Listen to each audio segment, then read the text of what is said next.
Mission hospital चौकातील कामावरून मिरजेत राजकारण तापलं. महापौर व आयुक्तांची तातडीची पाहणी, निधी पळवण्याचा नागरिकांचा आरोप.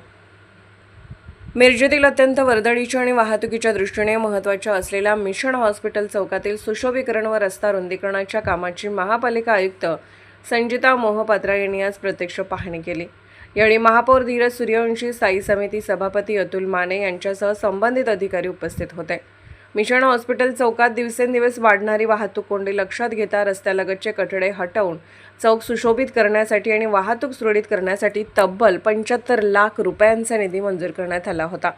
सध्या या कामाला सुरुवात झाली असतानाच स्थायी समितीमध्ये हे काम रद्द करण्याची मागणी झाल्याने नागरिकांमध्ये संतापाची लाट उसळली आहे.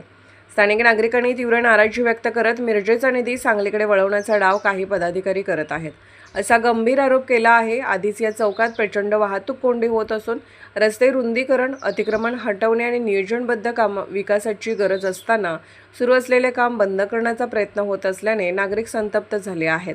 विशेष म्हणजे मिरजेच्या विकासासाठी मंजूर झालेल्या कामांनाच मिरजेतील काही लोकप्रतिनिधी विरोध करत असल्याने शहराच्या विकासात अडथळे निर्माण होत असल्याची नागरिकांची चर्चा आता उघडपणे सुरू झाली आहे. मिरजेच्या विकासाला बाहेरचे नाही तर घरचेच खीळ घालत आहेत का, असा सवाल नागरिकातून उपस्थित केला जात आहे. या ठिकाणी चौकातील कुपवाड रोड लगत विद्युत ट्रान्सफॉर्मरमुळे वाहतूक कोंडीमुळे नागरिक, रुग्णवाहिका आणि विद्यार्थ्यांना दररोज त्रास सहन करावा लागत असताना प्रशासनाने कोणत्याही दबावाला बळी न पडता काम पूर्ण करावे, अशी मागणी स्थानिक नागरिकांनी केली आहे.